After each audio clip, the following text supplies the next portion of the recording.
Okay, welcome to the last demonstration in the series of features of Gaming Gaiden. Now we'll go about look at some of the other features that Gaming Gaiden has to offer in UI and other things. Okay, so let's start with the games list first of all. Right. So as you can see, the gaming list is rendered in a browser. This is a very deliberate choice. One reason for this is that I'm not a Windows GUI developer. I do know a little bit of HTML, CSS, and JavaScript. So I just chose, to develop the UI in a browser-based format. But this has a very good advantage. When you are trying to share with your friends or on some sort of social platform like Reddit or anywhere else that how many games have you completed over the years, uh, having a UI in the browser is going to be useful. How is it going to be useful? Now, I'll show it in a minute, right?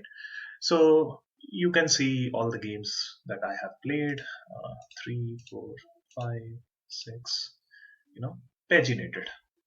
Pagination works very well.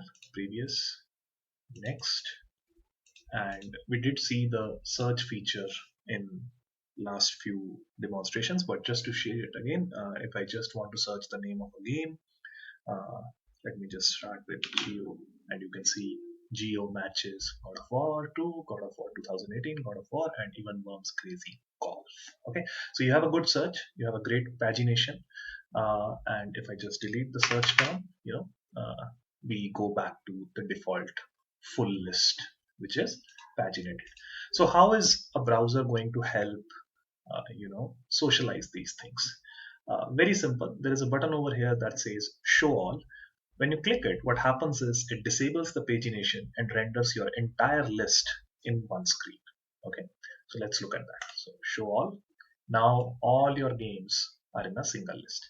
Now from here, what you can do is, even for maybe backing up the games, right? Just to keeping a copy somewhere else, you can do print to PDF. Okay, and this is something that browser gives by default. I didn't have to code for it. Okay, and if you don't like this, when you are trying to share at some social media platform, Firefox has a cool feature, and I'm sure Chrome will also do. Take screenshot. When you take a screenshot, you can say save full page, and you see it'll render the image in a very nice way. All your games listed. You can share it with your friends how many games you have played so far, or for whatever reason. Right? So I'll close it quickly. This is the benefit of having it in a browser. Other benefits are you can style it whichever way you want. If you know a little bit of HTML and CSS, you can change the styling, you can change the color, whatever you like. A few other features that you get very easily with browser when using JavaScript is sorting. So let's say we want to sort the games by name. So you click here, you can see it has sorted A, B, C, D, E. There is no F, so G. Okay, if you want to show all the games of a particular platform together, you can sort by platform. You can see we have GameCube, Genesis, all PC games have been sorted. Games can be sorted by playtime. This is the least played because we used it for demonstration. If I sort it again, you can sort it by the order of most playtime. So Borderland 3 is my most played game. Uh, as you can see, it is sorted in that order. And finally, the default sorting order, which is whichever is the latest game that you played, is always shown on top. But you can sort by last original. So, these are the benefits that you get when you think of creating GUI, not by the default GUI of Windows, but by browser. Okay, so just few features of the My Games page, right? Moving on, let's look at the next feature. So there is a feature called Statistics, where you can go and see how much time have you spent playing the games. So if you see October and November, I haven't done much gaming because I was busy developing this very application. But as you can see here, it will show you statistics of all the months, how much time you have spent playing the games. 47 hours in April, 17 hours in May, so on and so forth. Okay, so This says 0 hour because right now we haven't even crossed a single hour of gaming in total. Still less than 1 hour. Okay, when it goes above 1 hour, we should see more than 1 hour, and that's very evident in the previous months. Okay, so it automatically identifies which month is the last. Like November is the current month; it's the last. There is no data beyond this, so error handling has been done properly. No more data. Going back, you can go back as long as your history tells you. 2022, so on and so forth. I have records since 2021.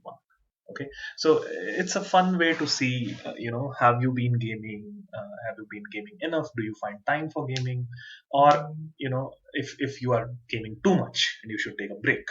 Is gaming affecting your life negatively if you keep playing a lot? So yeah, each day of month is shown. Max scale is 8 hours because I personally don't play more than 8 hours in a day. So yeah. Okay, then what if you want to see a yearly summary? How have you been playing over an year? So if you go to yearly summary, you can see how much you play in a month over the year. So January, so in 2021, over the year I played for 407 hours. January was my most played, 56 hours in January. April least played 3.7 hours in April. And I don't have data beyond 2021, so it will say no more data. 2022, I played half the amount. 2023, I played even lesser. So, wow, life is sad. I've been coding more than gaming. But yeah, cool feature. It gives you insights on into how you have been playing games. November, this tiny amount, this is purely the demonstrations that I have been recording for this gaming Gaiden demonstrations. Okay, so that's on the statistics. Now, what if you want to see your most played games, right? So you go to statistics again, you go to most played, and you can see top 10 games, most played games. So these are my top 10 games.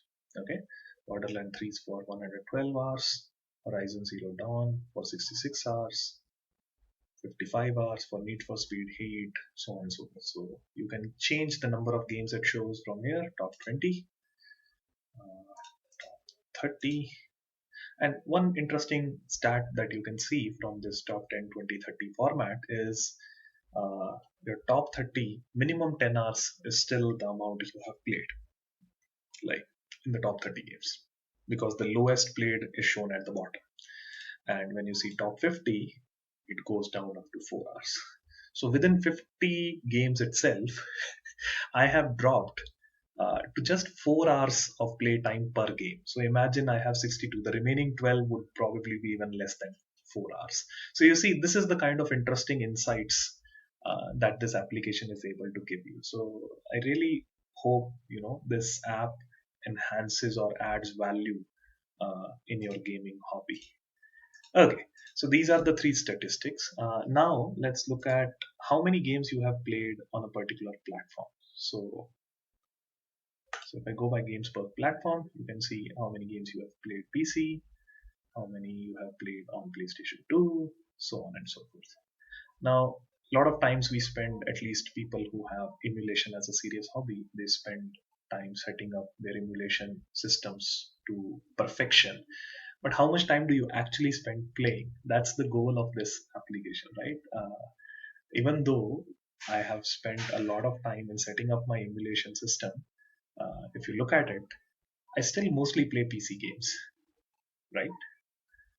So yeah, the stats feature is designed to give you some insights into such questions. For example, if you buy a really expensive gaming PC, you spend 2 lakhs, 3 lakhs, okay, and you bought it in 2022, for example. Let's say you bought it in March.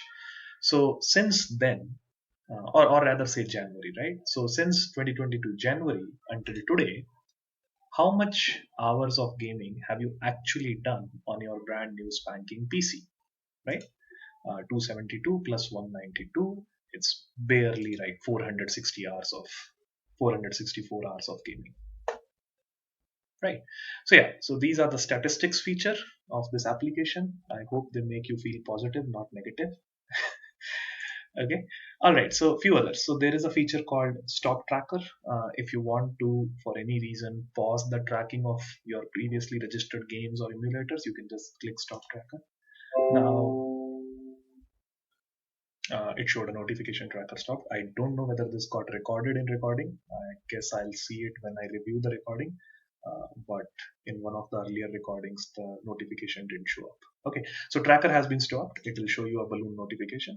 And one indicator that you probably could see in video is the icon has turned red. So when it is red, it means the tracking is no longer running. So you can start the tracker. Okay. Right. You must have heard the sound of the notification at least if it is not showing up on screen. But blue icon means the tracking has resumed again. Next feature, you can see help, how to do, how to set up for tracking games. It answers most questions that any user can have. Uh, right. It also explains some techniques to record game time for games where a single emulator is being used to emulate two types of platform. For example, Dolphin. Dolphin emulates both GameCube and Wii. So now, because the executable is the same, how do you make sure that you are able to track GameCube separately and Wii games separately? As you can see here, I have done that, right?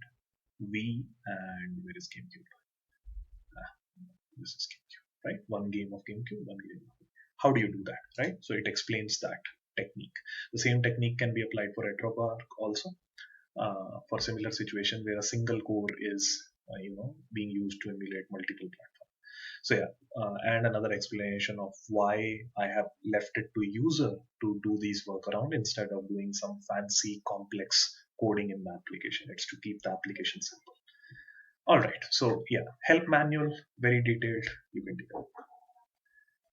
Okay. Yeah. One more feature that I can probably demonstrate is that this application is very, very lightweight. It barely uses any kind of CPU or memory, and it runs in PowerShell. So I'll just go to my PowerShell. As you can see, it is only using 54 MB. The PowerShell executable running about is some other process that I run. But this gaming Gaiden application is using around 50-60 MB of memory, not more than that. So very lightweight application, barely uses any CPU. Okay. So yeah, that's about it. Thank you for joining this demonstration and see you.